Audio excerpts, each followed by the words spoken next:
Hey, what's up? Free Flow here. Just wanted to give you guys a little bit of an update video to let you know, hey, this is what's happening today, because I don't have any more content that's normally scheduled like you guys would expect with a tip or some ideas for your content. So I just want to let you know, hey, what's going on today?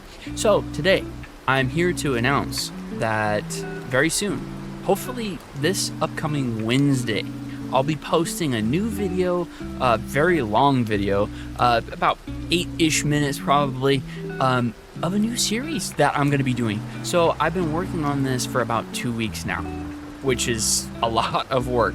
And this is not just going to be a regular long form video. Actually, this is a part of a series I'm going to be doing and inviting you as the community to join in and to have a part.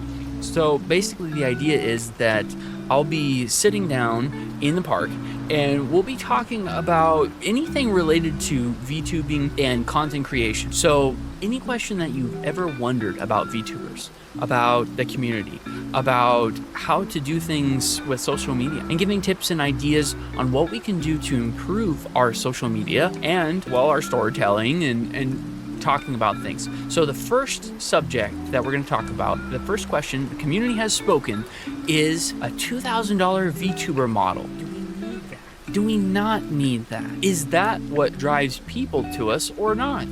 Good question. So we'll be discussing that upcoming on Wednesday, and we'll continue with more questions that you may have as a community. So feel free to let me know on any of these comment sections anywhere, whether it's YouTube, TikTok, Facebook, Instagram, Shorts. Yeah, let me know. And you may see your comment featured in the show. So we look forward to that, and I'm so excited to share it with you guys, and I hope you enjoy it. And as always, let your imagination flow freely. We'll see you again next time.